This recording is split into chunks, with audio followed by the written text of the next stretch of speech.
tratando de ahogar las penas.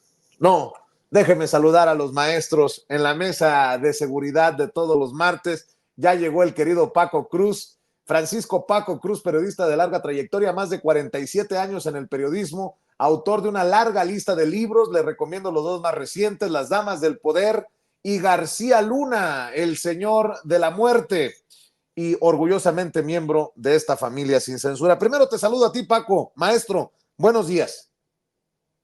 Vicente, ¿cómo estás? Buenos días. Tiene razón, ese documento prácticamente es lo que habíamos contado por meses, ¿sí? El PRD ya estaba muerto, pero no lo sabía. Y mira, ya a reserva de que después de que platiquemos ahora que empiece la mesa con Pepe Rebeles y con César Gutiérrez Priego, el PRD se empezó a morir en 2006 y hay que recordar que no solo Jesús Zambrano Grijalva es responsable de prácticamente desaparecer a esa cosa que yo digo ya no era de izquierda, era un partido de derecha abiertamente, era llamado PRD, vestido con la camiseta azul.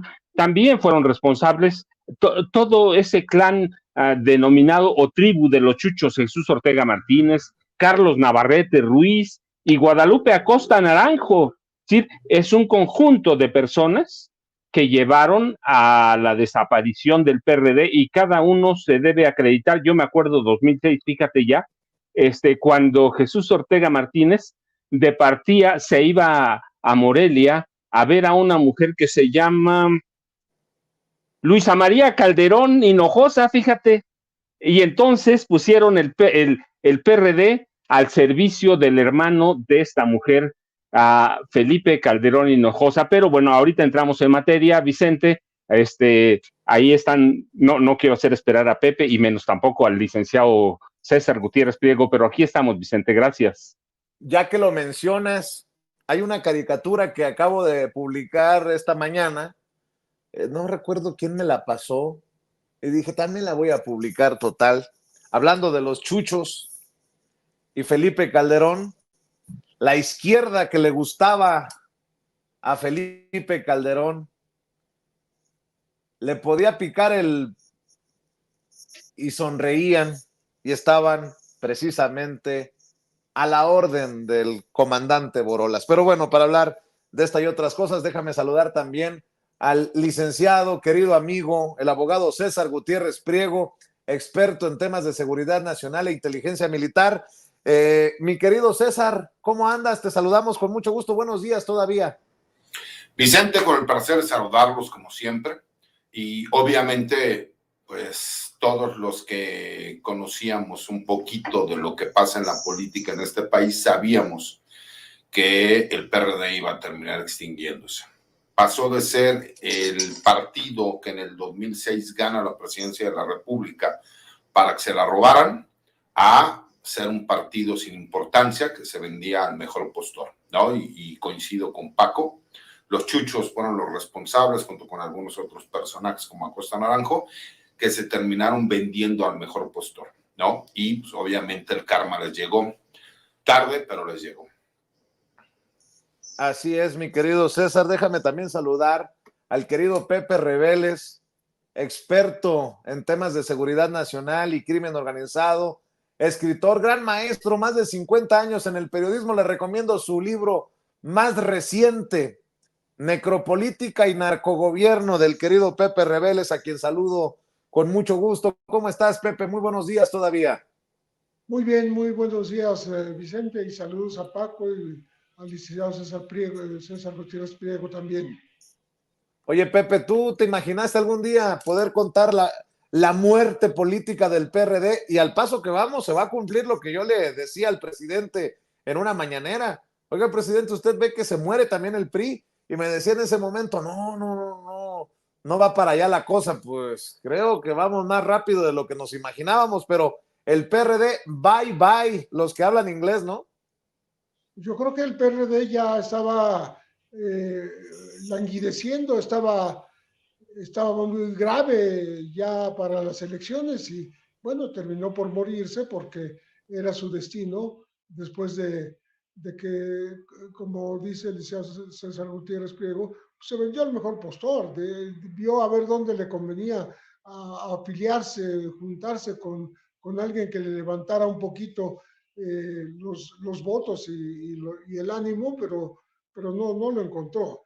Le pasó un poco lo que le pasó en tiempos de Echeverría, que apoyó mucho a un partido llamado Partido del Frente Cardenista de la Revolución de Renovación Nacional, que era el ferrocarril, le decían. Anterior estaba el PST con Rafael Aguilar Talamantes, les dio mucho dinero Echeverría y él pensaba que con ellos se iba a prolongar un poco, pues ahí influyendo en el poder político del país después de retirarse de la presidencia. Pero bueno, no le sirvieron para nada, sin embargo, dilapidó mucho dinero e incluso encarceló a Fausto Cantú Peña por haberles dado el dinero que él les ordenó darles. Es curiosísimo, pero ese es un episodio de la vida que me hizo recordar este PRD de ahora tan dejado de la mano de Dios. Pero dice Chucho, el muy Chucho de Zambrano, que como Terminator, we'll be back, regresaremos. No sé con qué engendro regresarán en lugar de el amarillo con rosa o algo, pero van a regresar. Pues es que es buen negocio, es buen negocio. A ver, el presidente Andrés Manuel López Obrador ha puesto como ejemplo a los jueces que han favorecido a Caro Quintero, al exgobernador priista de Chihuahua, César Duarte, para hablar de esta necesidad de la reforma al Poder Judicial, mi querido Paco, porque sigue la mata dando, imagínate, al señalado como cabecilla de la Operación Zafiro desde Chihuahua, lo mandaron con la mano en la cintura a gozar de todas sus comodidades en casita, mi querido Paco. A ver, fíjate, Vicente, cerramos el tema de seguridad y luego el PRD tiene cosas interesantes, pero perdón, primero cerramos el PRD. Mira, déjame decirte, yo registro dos momentos importantes porque además los publico en los libros.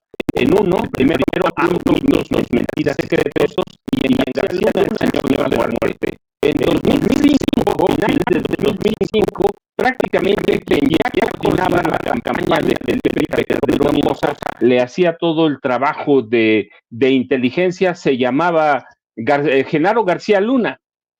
Y el primer trabajo, porque además lo sé y lo documento con agentes de inteligencia que participaron en esa operación, la primera tarea de García Luna para Calderón, o la primera tarea que le dio Calderón a García Luna, fue infiltrar a todos los grupos o los que más pudieran perredistas que apoyaran el López Obradorismo. Y al primer grupo que infiltró, tomando en cuenta la historia de cada uno de los chuchos mayores, a cada uno, fue el de los chuchos.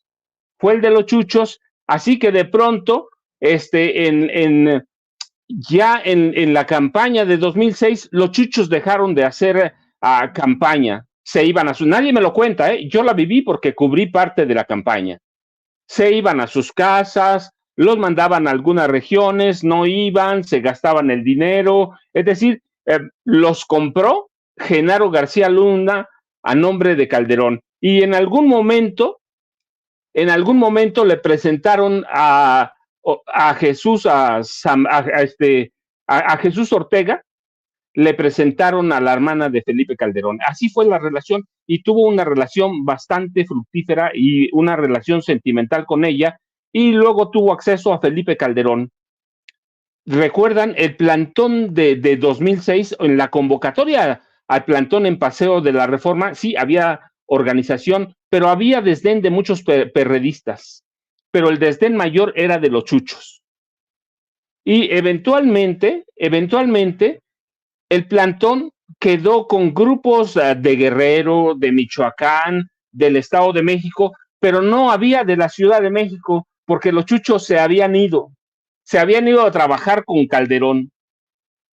Así que ahí se consuma la primera traición de los chuchos. Los chuchos no entendieron nunca, y menos ahora Jesús Zambrano, a pesar de todo lo que pasaba, que verdaderamente el hombre, o uno de las bases, porque no fue uno solo, de los hombres que armaron ese nuevo partido que deviene en Partido de la Revolución Democrática, se llama Andrés Manuel López Obrador. nunca entendieron quién es el líder, nunca entendieron el papel de Cárdenas, el papel de Muñoz Ledos, nunca. Los chuchos nunca fueron nada y tan no fueron nada que hoy no son nada. Así que esa es la historia de cómo se consuma la traición de los chuchos. Andrés Manuel López Obrador, lo que sigue es historia, pero la primera traición empieza en 2005, se consuma en 2006 y en 2006, una vez ganada la elección, con los chuchos ya entregados a los brazos de quién, de Felipe Calderón, y el PRD convirtiéndose tramposamente con lo mismo, las siglas, los colores, convirtiéndose en un partido de derecha entregado al Partido Acción Nacional. O sea que no debía ser una noticia y deviene que la muerte. Y luego lo otro, Vicente, mira, puede ser un día un amparo para una persona, otro amparo para liberar a otro preso, a quien sea, a un capo, a otro capo, solo los panistas, los priistas y el Poder Judicial, o algunos viejos magistrados, en retiro ahora, todavía no entienden lo que pasó, no ya en 2018, lo que pasó el 2 de junio pasado. Si salimos a votar en masa, ese voto oculto o ese voto oculto que pensaban los panistas y los priistas que era para ellos, si salimos a votar en masa fue con un mandato abierto y muy claro. Claudia Sheinbaum Pardo, la reforma, no desaparición, aclaremos bien, la reforma al Poder Judicial Federal. Eso fue muy claro. La reforma electoral también está ahí. Y hay algunos otros puntos propios que incluyó a Claudia en sus propuestas y programas de campaña. Así que solo ellos no están viendo lo que esos casi 36 millones de personas que salimos a votar vimos. El Poder Judicial, el presidente lo repetía, pero nosotros lo decíamos. Aparte, están todos mis libros. Mira, empecé a escribir libros, a publicar, no a escribir, a publicar en 2007, 2008, y ya hablaba de la pudrición del Poder Judicial que había reformado el presidente Ernesto Zedillo Ponce de León, y explicaba entonces que lo había reformado ¿para qué? Primero porque le temía al salinismo. Le tenía mucho temor, así que reformó el Poder Judicial para crear una Corte Suprema que lo protegiera a él. Y así se hizo, y crearon una burocracia dorada que hoy tiene por lo menos 45,000 empleados que gozan de todas las prerrogativas, no todos, claro está, pero tienen una burocracia dorada, que protege criminales, que está aliada con magnates, más que con empresarios, con magnates, y que es imposible tener acceso a ella, y que hace lo que se le pega la gana. Tenemos a miles, pero tenemos casos emblemáticos de personas que están presas, 18 años, Israel Vallarta, sin un juicio, y tenemos otros que no necesitan nada para irse caminando a su casa. Entonces, solo ellos no entienden. Acaba de decir este tipo que ahora es candidato, Jorge Romero, ¿no? Uno de los precandidatos a dirigir al PAN. Cuando vayan a votar por reformas al Poder Judicial, vamos a rechazarlas. Pues que no entiende lo que pasó el 2 de junio, no entiende la planadora que le pasó encima, pero no entienden. A Jesús Zambrano está diciendo que van a armar un nuevo partido, quizá aprovechando liderazgos de la Marea Rosa. No entiende que la gente lo rechazó ya, no entiende que la gente necesita un aire fresco, otras cosas. No entienden, Vicente, y no van a entender ese Poder Judicial desde que lo reformó Ernesto Zedillo en diciembre de 94, enero de 1995, lo creó para cumplir caprichos personales, para protección grupal, y así ha sido el Poder Judicial Federal y los poderes judiciales de los estados, que después siguen eso, y eso es otro gran tema también. Pero Zedillo crea reforma y crea un Poder Judicial a imagen y semejanza. ¿Y quién es Zedillo? Un ladrón.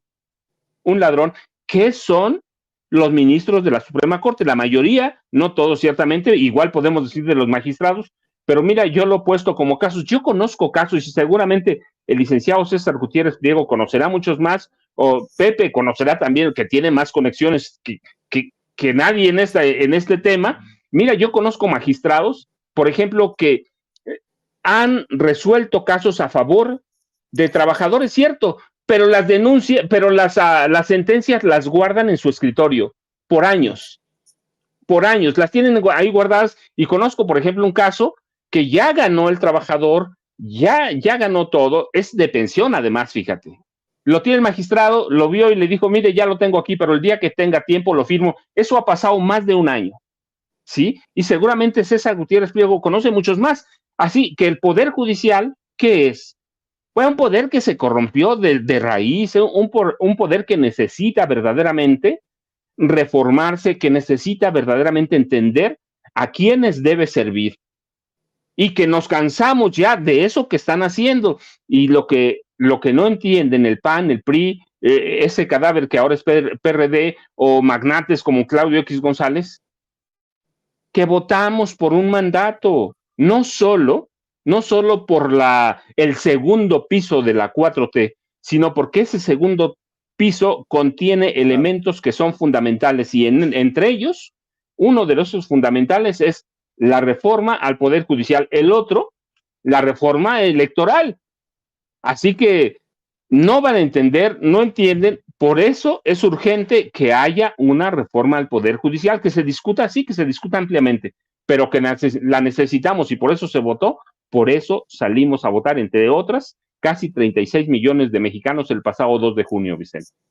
Así es, y qué momento para publicar esta columna en La Silla Rota, mi querido César, porque hemos hablado de una campaña misógina, de machismo grotesco contra la doctora Claudia Sheinbaum, llamándola títere, titina y todo lo que has escuchado, y preguntas, las Fuerzas Armadas, el Ejército, ¿está preparado para una comandanta suprema, una mujer que sea la máxima autoridad en nuestro país? Qué buen tema, mi querido César, en este momento estelar.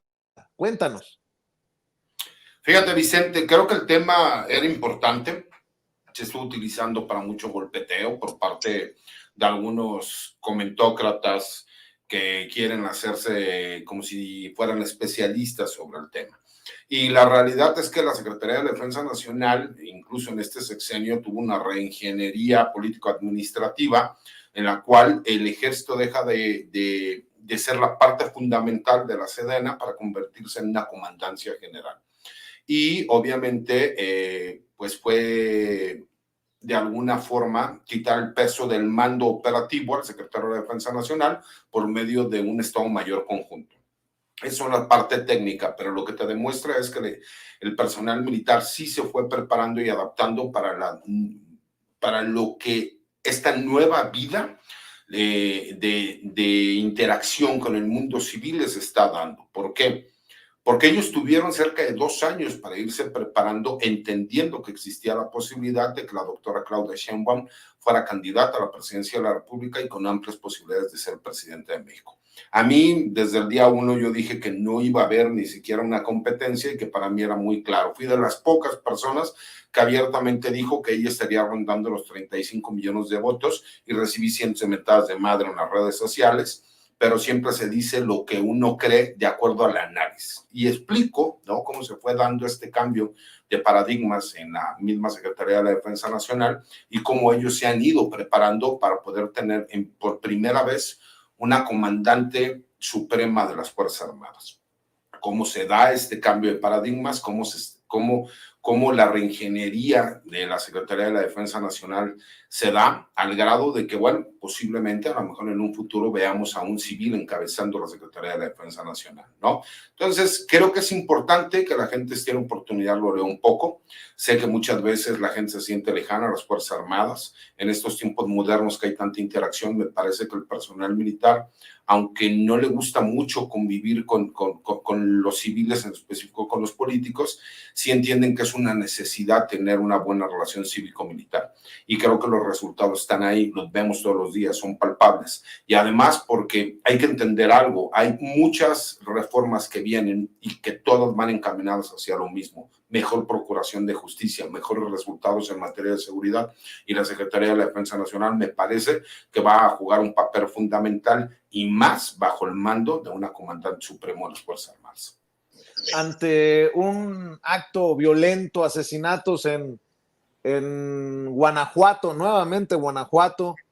Nuevamente surge este debate de quién es responsabilidad, de la autoridad federal, de la autoridad estatal. Y bueno, ahora el presidente, para ser más claro, dice que si se va a investigar porque existen denuncias de que pudo haber involucramiento de miembros de la Guardia Nacional, en este caso triste, en Guanajuato, Pepe, pero el presidente pues firme a lo que siempre ha dicho, de que no va a ser tapadera de nadie y cero impunidad, que se investigue hasta donde tope. Insisto, en un Guanajuato que no ve mejores días y sigue siendo gobernado por el panismo.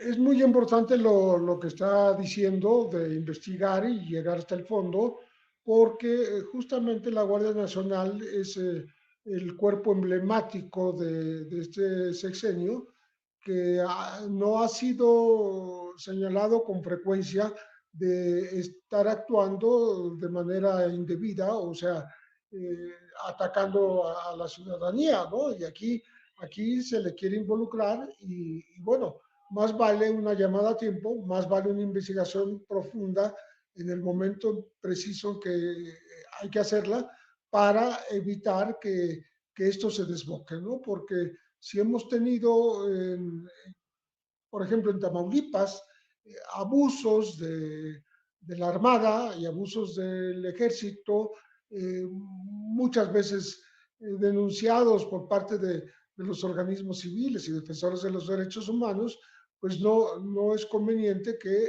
esto circule ahora contaminando también a la Guardia Nacional. Yo creo que sí es importantísimo que se investigue y que si hay alguna responsabilidad se ponga un castigo, como se dice, pues ejemplar, para que no vuelva a ocurrir, que haya ese uso debido de la fuerza hasta donde lo permite la ley. No tienen carta abierta para actuar de otra manera. Y por muy violenta que sea la, la ecología, vamos a decir, el ambiente ciudadano que existe en estos lugares, como en Guanajuato, pues creo que justamente hay que mantenerse a salvo de este tipo de abusos por parte de la autoridad. Entonces, definitivamente, de entrada, hay que parar en alto si es que hubo algún abuso y llegar a los castigos que sean necesarios. Sí quisiera comentar cómo con mucha facilidad los jueces, y por eso lo de la reforma judicial, están dando, por ejemplo, amparos para que Caro Quintero, que fue ya apresado hace un par de años por segunda ocasión, no se ha enviado a los Estados Unidos. ¿Y por qué? Porque se sabe que Rafael Caro Quintero, que por cierto fue liberado de manera formal y por aprobación de los magistrados y jueces en agosto de 2013, aquí porque se le dio la razón en el sentido de que no debía ser condenado a 40, sino a 30 años por la vigencia de la ley de entonces, cuando se cometió el asesinato y tortura de Enrique Camarena, de la cual, bueno, el propio Caro Quintero se dice inocente, pero más allá de eso, no debería, según la ley de entonces, no debería pasar de los 30 años y ya llevaba cumplidos más de 28. Entonces, el fondo del asunto es ese. Y lo que están haciendo acá es detener su extradición porque Estados Unidos piensa no solo condenarlo a los 40, sino de por vida, porque no pueden perdonar esta culpabilidad de la que están señalando a Caro Quintero de haber matado a su agente a Kiki Camarena, ¿no? Por supuesto, ahí está el piloto mexicano Alfredo Zavala Velar, pero pues ese no les interesa mucho a los Estados Unidos. Les interesa el tema de qué manera, porque además es un tema muy mediático, es un tema que no nada más toca las fibras de un homicidio cometido allá en 1985, ya transcurrieron muchos años, sino toca la fibra más sensible de un asesinato de un agente que representaba a los Estados Unidos, de agente de la DEA que estaba en México y que, pues, más allá de cuáles fueron los móviles, ¿no? Que pudieron haber sido que descubrió el rancho Búfalo, por ejemplo, en Chihuahua en 1984, pues el llamado Cártel de Jalisco en aquella ocasión actuó, el Cártel de Guadalajara actuó para dejarlo fuera de circulación, lo liquidó y bueno, es un asunto que está más allá de los plazos de condena que se pueden dictar en México o en Estados Unidos. Repito aquí, de 30 y de 40, que es la discusión, o de cadena perpetua en Estados Unidos, que es lo que desea la autoridad del vecino país. Entonces, creo que el juez lo que está haciendo es darle, pues, un respiro a Caro Quintero. Y si sigue así, si sigue consiguiendo recursos de amparo, pues llegará un momento en que se quedará en México y no se irá a los Estados Unidos, cosa impensable, sobre todo tratándose de un tema tan relevante para Washington.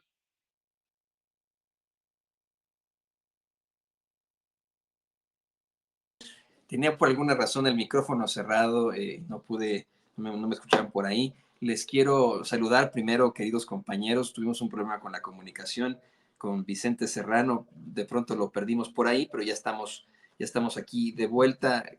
Hace unos momentos platicábamos con el maestro José Reveles. Y bueno, pues, ¿qué les parece que continuemos con este tema? Le pido al equipo que nos grabe. Saludos, Paco. Saludos, querido César. Vamos contigo, Paco. Efectivamente, así como dice el maestro Reveles, puede haber muchísimas vertientes ante estas determinaciones que son exhibidas hoy en la mañanera, lo de Caro Quintero, lo de César Duarte, pero en estricto sentido me parece que ha disminuido un poco el golpeteo en los medios de comunicación corporativos, que si bien es cierto, le siguen apostando a esa guerra sucia, ha disminuido un tanto, especialmente al hablar del incidente en Guanajuato. Un incidente que el presidente al final de su mañanera precisamente asegura que se inició una investigación que derivó de un nuevo video en el que se ve cómo es que antes del ingreso de los elementos de la Guardia Nacional es que entran los presuntos sicarios al inmueble donde fueron hallados estos cuerpos, pero insisten que se va a investigar a todo mundo para que los responsables encuentren las consecuencias de sus actos. Creo que seguirán pues apostando a hacer este tipo de borlotes y yo no veo ningún bloqueo, ningún escollo para que en caso de así ser necesario se sancione a algún elemento que haya incurrido en alguna irregularidad. Ya lo han hecho en este sexenio. ¿Qué opinas tú, querido Paco? Bueno, mira, Toño, es que hay tres elementos. Primero, el licenciado Gutiérrez Priego puso en la mesa uno que es bien interesante, un civil en las Fuerzas Armadas, pero yo iría un poco más allá. Decía el licenciado Gutiérrez Priego, las Fuerzas Armadas como institución se han ido preparando, han ido tomando medidas porque sabían que podía llegarse un momento en el que pudiera llegar a la presidencia una mujer. La pregunta es, ¿están las Fuerzas Armadas para ser encabezadas por una mujer? Tenemos ya, por ejemplo, en Chile, hemos tenido dos ministras de la Defensa, Vivian Blanlot Sosa, en 2006, 2007, hoy Maya Fernández Allende del Partido Social, no solo una mujer del Partido Socialista. En Colombia, Marta Lucía Ramírez Blanco fue ministra de Defensa 2002-2003. En España tienen hoy una ministra de Defensa, María Margarita Robles Fernández. Entonces, ¿estamos preparados o no? Yo digo, hace mucho estamos preparados para tener civiles, claro, hay que tener ciertas condiciones en las Fuerzas Armadas, ya nos explicaba el licenciado Gutiérrez Pliego, se han ido dando, así que la apuesta está y en el momento que se habla de misoginia, que se tocan temas de machismo abierto de mujeres, misoginia de mujeres, ¿sí? Porque hay cualquier cantidad de mujeres misóginas, más allá de los hombres, y hay mujeres machistas, entonces está preparando, bueno, desde 2007, el ingreso de mujeres a las Fuerzas Armadas, en este caso el Ejército Terrestre, ha sido considerable. Hoy por lo menos 10% de las tropas son mujeres, y la cuestión es, solo tenemos 3 generalas, creo, ya el licenciado Gutiérrez Pliego me dirá, pero 3 mujeres con el cargo de general, de generalato, no cargo, el grado, es el grado, porque ellos son grados, el grado de general son 3 mujeres solamente. Podríamos tener una mujer general secretaria de la Defensa Nacional, sería un verdadero reto, además de un civil. Y en la Marina Armada de México solo tenemos 2 mujeres almirante, aunque también se han abierto mucho a las mujeres. Ya quedó aquel prurito, ya se venció por lo menos desde 2007, y luego en 2013 hay cambios enormes sobre que las mujeres solo podían ser o enfermeras militares o médico militar. Así que es el primer tema. Yo digo, ¿estamos preparados para que una mujer dirija las Fuerzas Armadas? Por un lado la Marina, por otro el Ejército. Yo digo que sí, pero habría que esperar. Luego, mira, el caso de Caro Quintero sí es emblemático, no solo porque está involucrado un elemento de la DEA, un agente al que asesinaron, sino porque hay en el Poder Judicial una reticencia para autorizar su extradición a Estados Unidos, porque hay temor de que haya involucrados personajes del PRI que todavía están vivos. Personajes del PRI que estaban involucrados desde el gobierno de Luis Echeverría Álvarez. Bueno, pues está un hermano de la entonces primera dama, que murió incluso en la cárcel. Estaba el secretario de Gobernación involucrado en la protección directa a capos. Mario Moya Palencia era un hombre que protegía a capos abiertamente. Algunos de ellos portaban credenciales firmadas de puño y letra de Mario Moya Palencia. Entonces hay temor de que priistas que estaban involucrados en el narcotráfico en esa época pudieran ser delatados por Rafael Caro Quintero y algunos otros capos de esa época. Entonces, por eso también hay una resistencia del Poder Judicial a extraditar a un personaje emblemático como Rafael Caro Quintero, y justamente de eso se trata, en parte la reforma judicial.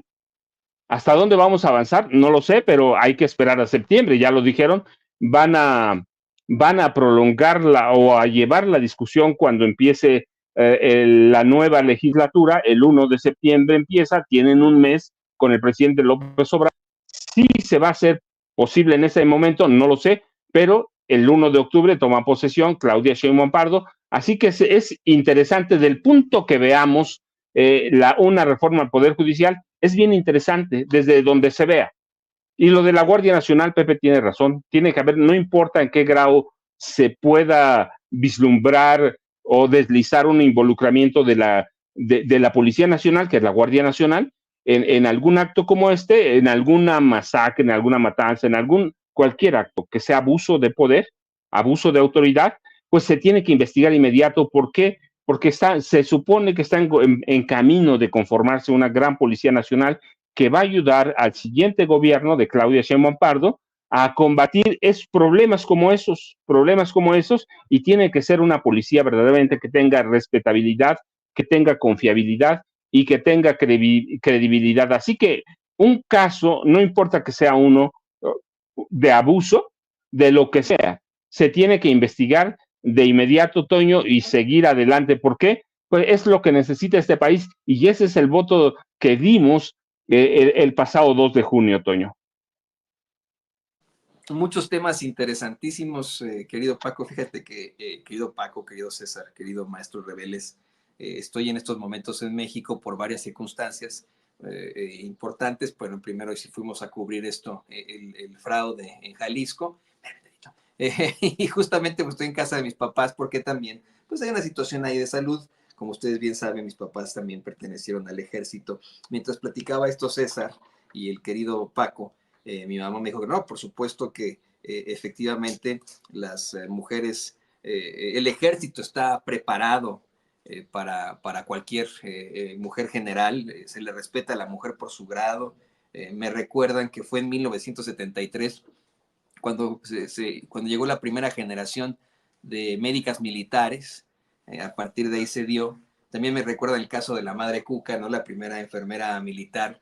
Cómo es que el ejército claramente le ha dado su lugar a la mujer en todo lo que hay. Hasta bueno, están pasando por ahí algunos datos, porque se les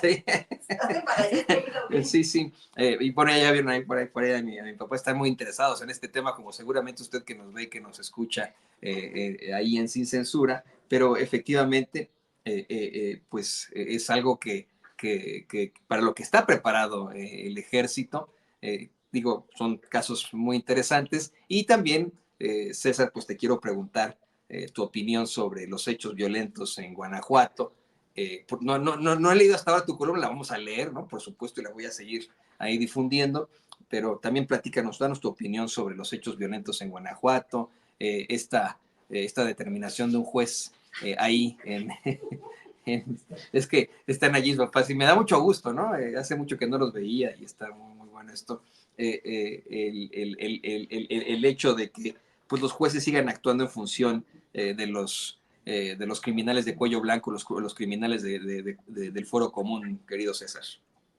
Toño, antes que nada, saludo, me da muchísimo gusto saludarte. Salúdame mucho a tus papás para que la gente lo sepa. Ambos son retirados del ejército, su padre médico, su mamá enfermera, su mamá alcanzó el grado máximo que se podía en aquel entonces en el ejército. Entonces la jefa es la que manda ahí, igual que en mi casa, es mi jefa la que siempre mandó. Mira, creo que ya lo había dicho Paco y lo dice también Pepe. Nosotros no podemos permitir que la Guardia Nacional haga acciones de mando que parecería que están cometiendo un delito. Se tiene que esclarecer por qué hubo una participación por parte de elementos de la Guardia Nacional minutos antes de que llegara un grupo criminal a perpetrar un ataque, ¿no? Eso es sencillo. Y me parece que incluso tiene que ser muy específico la autoridad, tanto local como federal. El problema que vemos ahorita y que pasa en algunos estados, pero en específico, por ejemplo, en Guanajuato, es que en lugar de que veamos a la Fiscalía Estatal, en lugar de que veamos a la Secretaría de Seguridad Ciudadana hacer trabajo en favor de la sociedad y de la comunidad, inmediatamente tratan de salir a justificarse y lavarse las manos. El presidente de la República fue muy claro y dijo que no habían mostrado el video completo de que lo que sucedía porque minutos antes había llegado un grupo criminal.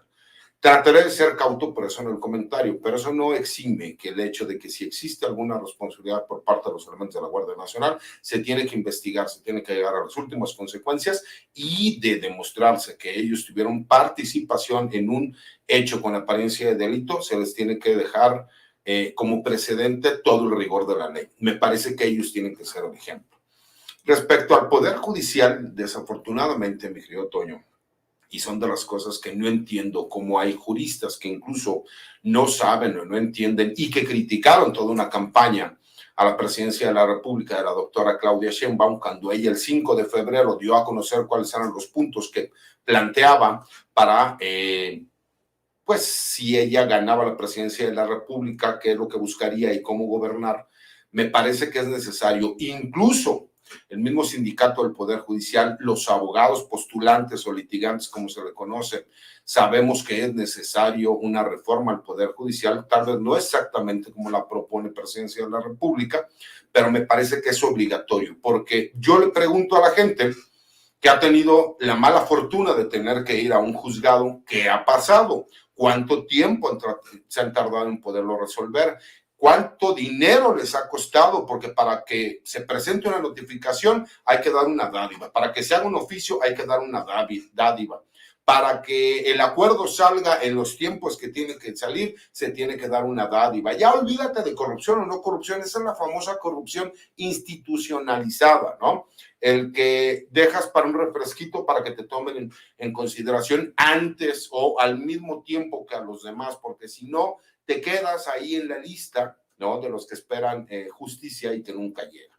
Y que además, como lo he comentado en muchas ocasiones, en México adoptamos un sistema jurídico en donde se supone que se buscaba privilegiar la justicia sobre la legalidad.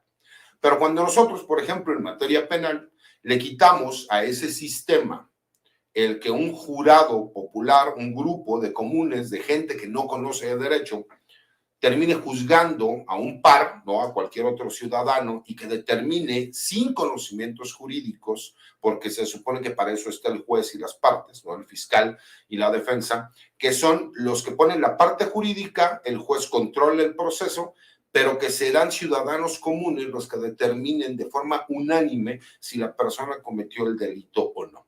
Y en México, cuando nosotros le quitamos el jurado, le quitamos la justicia al sistema y lo convertimos en un sistema legaloide, que significa que se prioriza la legalidad sobre la justicia. Por eso vemos que hay tantas resoluciones que son ilegales. Además de que está sobresaturado los juzgados del fuero común y del fuero federal. Y me parece que tiene que haber una reestructura del Poder Judicial, no solo a nivel federal, que sí es cierto, es el más importante, pero tiene que ser en todas las entidades federativas que son los estados de la República, porque hay una necesidad de justicia sobre la legalidad.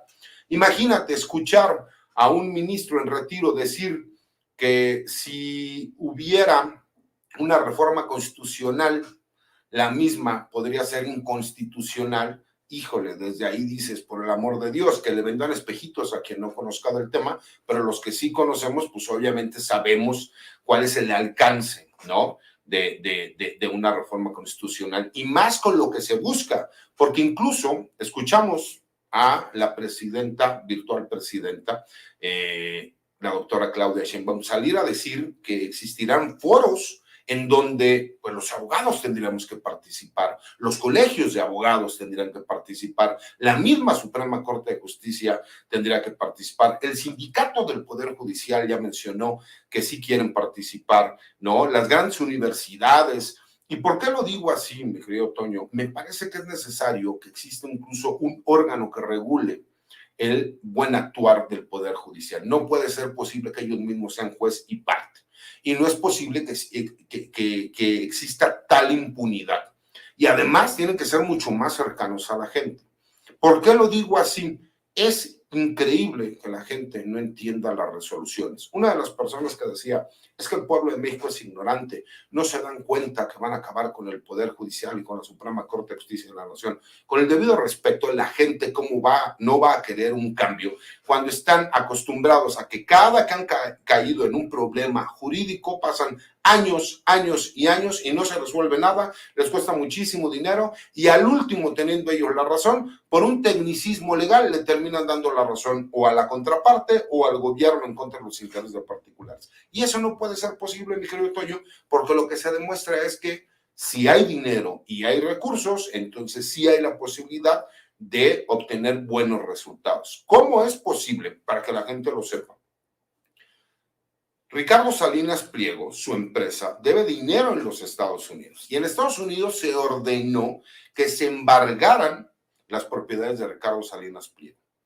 Y la Suprema Corte de Justicia le concede una suspensión provisional, que es una suspensión por medio de un amparo, para que no sea embargado. Entonces, internacionalmente demandan al gobierno de México porque dicen que el gobierno de México no permite que una resolución internacional pueda ejecutar el cobro de una deuda en contra de Ricardo Salinas Pliego y las empresas que él tiene.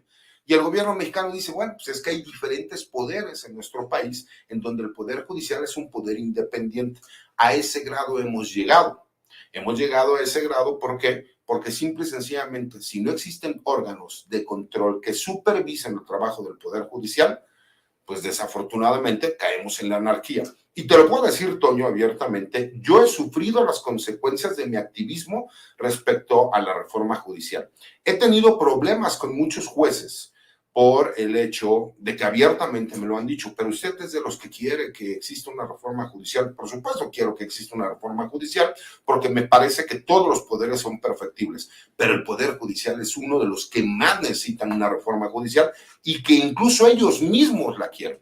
A lo mejor no estoy de acuerdo con que todas las figuras jurídicas, ¿no?, como los jueces, los magistrados, tengan que ir a una elección popular, pero sí tendría que haber una rendición de cuentas y sí tendría que haber, por lo menos, el que se analizara el trabajo que realizó un juzgador o un magistrado para saber si va a continuar en el puesto o no. Lo de los ministros, por supuesto, me parece que sí es más que la gente los conozca. Creo que ahí se podría dar elecciones. Me parece que ahí sí hay una parte política, porque incluso las propuestas son por parte de los mismos grupos políticos, y creo que eso podría enriquecer muchísimo el hecho de que gente común y corriente pueda llegar al máximo tribunal de nuestro país para realmente ejecutar la justicia y no nada más quedarte en lo que dice la ley, porque desafortunadamente un papel soporta todo, ¿no? Pues en un papel nosotros con 10 personas podemos detener al Mayo Zambada, ¿no? Nosotros podemos detener al Mencho, sí, en el papel, en la realidad no es así. Eso es lo que pasa. Muchas de nuestras leyes ya son letra muerta del siglo pasado y nos tenemos que adaptar a las nuevas realidades que se viven en el país y que tiene la gente todos los días, mi querido Toño. Bueno, es que tenemos por ahí el micrófono. David, por favor, amigo. Es que no estoy checando una conferencia en estos momentos. Yo estoy totalmente de acuerdo contigo, César. Además de que es perfectible, efectivamente hay una serie de pues problemáticas en cuanto a este poder judicial que tenemos. Empezando por eso que nos dices, de cómo es que es un poder judicial que privilegia a la ley que a la justicia.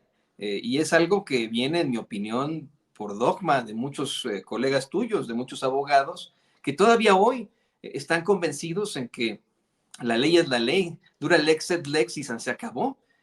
Son personajes con los que he tenido también muchos roces, muchos encontronazos, incluso en redes sociales, y a los que yo he tratado de explicarles que como humanidad tenemos muchísimos problemas, tenemos errores, corre sangre por nuestras venas, y hemos creado leyes sumamente injustas, como las leyes Jim Crow, como las leyes, la legislación del apartheid, tantas leyes que en su momento, bueno, pues verdaderamente representaron una grave problemática para la humanidad.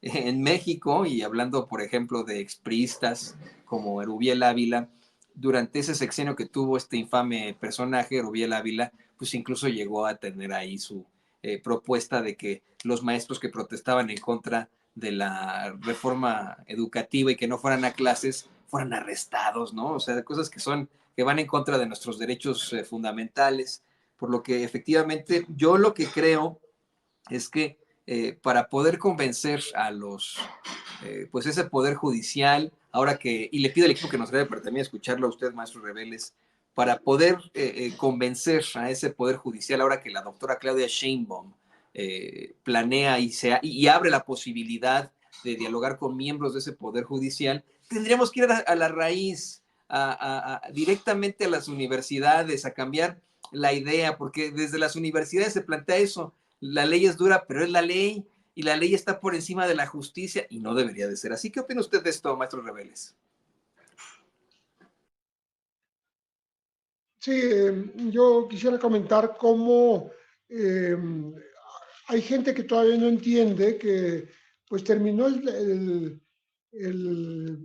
la época de la polarización, de la descalificación, que de alguna manera proviene de la lucha electoral y que es absurdo que se siga insistiendo en meter cizaña para poder sacar alguna raja, ¿no? Porque, por ejemplo, yo leí unas 2, 3 columnas que hablaban de que la primera gran confrontación, el primer gran encontronazo entre el presidente actual y la sucesora y la virtual sucesora, ya la candidata electa, se dio justamente por los tiempos del poder y la profundidad de la reforma judicial.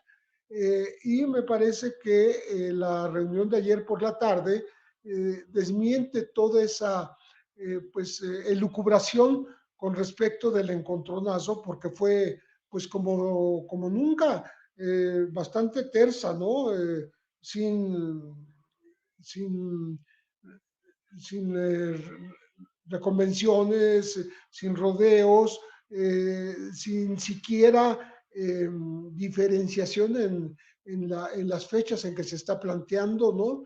Es justamente una transición ordenada en donde ambos, el mandatario actual y la mandataria futura, están de acuerdo en que las cosas se hagan con un consenso, que se consulte ampliamente lo que va a ser esta reforma judicial. Y claro, cada quien escoge el punto que más le molesta, le duele para esta polarización que decíamos, ¿no? Porque hay quienes ponen el acento en que pues se va a querer hacer una elección popular de ministros y de jueces, ¿no? Me parece que el diario Reforma hoy incluso da números y habla de una mega elección en caso de que esto se apruebe y se dé, ¿no? Otros hablan de la autonomía del Consejo de la Judicatura, que siendo en este momento presidido tanto la Suprema Corte como el Consejo de la Judicatura por la misma persona, de tal manera que no hay independencia, no hay autonomía para decidir justamente sobre la desviación de los jueces y sus decisiones que podrían afectar a la ciudadanía, ¿no? El tema de los fideicomisos que está ahí presente, a pesar de que no se menciona demasiado, ¿no? Y estamos hablando de que no va a haber nada en el Congreso sin que se haga una consulta muy amplia, ¿no? Tanto con las barras de abogados, como los consejos de abogados, con las universidades, con la gente experta, con abogados expertos también, que puedan definir hasta dónde puede llegar, hasta dónde los alcances de esta reforma judicial, pero que nadie duda que hay que hacer esa reforma judicial. O sea, no hay ni nadie que diga por qué hacer una reforma judicial, o sea, si estamos bien, nadie está diciendo eso porque nadie lo puede sostener. Y ahí estamos hablando, aunque parezca que se restringe a la reforma judicial, estamos hablando en general del plan C, porque son otras reformas que tienen que ver con la ley del ISSSTE, que tiene que ver con las propuestas que hace la propia Claudia Sheinbaum sobre la incorporación de las mujeres de 60 a 64 años a los programas sociales, como las becas a los estudiantes hasta la secundaria, en fin, que haya una serie de revisión a los organismos autónomos, comenzando por el INE, ¿no? Pero también una, respetando la autonomía, por supuesto, de los órganos que se sometan a revisión, ¿no? Que no haya reelección, por ejemplo, en las cámaras, para que no se abuse de esta figura también. Y en fin, es todo un esquema todo un programa de reformas que van más allá de las judiciales, pero por supuesto con el acento en la que será la judicial, que es la que urge, porque como decía Alicia Gutiérrez Priego, pues tanta gente que ha sufrido el solo hecho de acudir a un juzgado, pues es entrar a un viacrucis que puede llevar meses y años, ¿no? Sin que se haga justicia, más allá de determinaciones que son, según esto, apegadas a la ley, pero que no imparten justicia. Entonces creo que se acabó esa corriente que quería ver la confrontación entre el presidente actual y la presidenta entrante. Y por tanto, esa confrontación que tanto cantaron y que tanto defendieron en las columnas no ocurrió jamás, ¿no? Y la reunión de ayer fue totalmente tersa. Creo que es lo que le conviene al país. Y lo mismo en la economía, diría yo, porque escuché con mucha atención las respuestas que dio Claudia Sheinbaum a las preguntas de los periodistas en la tarde ya después de la comida con el presidente, y habla de calmar, no dice calmar a los mercados, pero habla de una transición ordenada, por ejemplo, poniendo como ejemplo el hecho de que Hacienda va a tener el mismo titular y no va a haber cambio. Se dará seguridad a los inversionistas, se dará la seguridad a los mercados para que las cosas marchen debidamente en orden, sin depreciación de la moneda, sin que haya movimientos bruscos en la bolsa de valores, etcétera. Y creo que el mensaje fue precisamente de orden, de acatar las disposiciones que dicta una buena economía, para que las cosas no se vayan a disparar. Y también agregando la primera reunión que habría con una misión de los Estados Unidos a México, no de Claudia a territorio estadounidense, sino de ellos acá, para ordenar un poco también la relación más importante para el país, que es la relación con los Estados Unidos. Así es, maestro. Esto es exactamente algo que también tiene que estar sobre la mesa, esta relación con los Estados Unidos. Yo quiero agradecerle a ustedes, tres queridos compañeros, que hayan estado con nosotros en esta mesa de análisis tan importante. ¿Qué temas? Sé qué temas. La gente está efervescente en nuestros chats, haciendo muchas preguntas, muchos planteamientos. Pero bueno, les quería, además de agradecer, pedirles sus redes sociales. Sé que el maestro Rebeles no tiene redes sociales, pero igual nos puede compartir cómo van sus libros, maestro. El fax, que pase el fax el maestro Rebeles para que no haya problema. Exacto. Muchísimo gusto de estar con ustedes y estamos listos para la siguiente. Muchas gracias. El queridísimo César Gutiérrez Priego, ya lo sabe usted, también especialista en Derecho Penal, Derecho Militar y Seguridad Nacional. Por favor, compártenos también tus redes sociales. Ya, déjame el audio. La verdad es que yo al maestro Rebeles lo leía desde que era niño en proceso, imagínate. Para mí es un privilegio siempre poder estar con él, ¿no? Y bueno, pues, tengo una amistad y la mayoría de sus libros los he leído. Yo los invito a mi cuenta de X, de Twitter, que es @. Ahí están mis crónicas de esta semana, creo que es muy interesante, les va a gustar. He estado haciendo algunas videocolumnas que a veces subo a mi página de YouTube, que es César Gutiérrez Priego, muchas veces por falta de tiempo. No interactúo más, pero siempre con el agradecimiento a la gente por preguntarme y estar al pendiente de las cosas que hacemos y opinamos. Y comentarles que Marieto Ponce no ha pagado la apuesta que hicimos de los $10 que iba a ganar la doctora Claudia Sheinbaum por un porcentaje de más de 8 puntos. Pero me estoy esperando a que sea oficial, porque ya conozco cómo son estos derechistas habladores. En el momento en que sea oficial y que le entreguen su constancia a la doctora Claudia Sheinbaum, por supuesto les voy a pedir que le recordemos que los hombres somos de palabra y que si lo que uno dice con la boca lo sostiene, ya saben cómo, ¿no? Es porque que esos $10,000 por andar de hablador ya le costó 12,000 pesos más, ¿no? Por no pagar a tiempo. No importa que no pague, el chiste es que todos los días se lo recordemos, que en nombre de honor y de palabra, lo que dice lo cumple.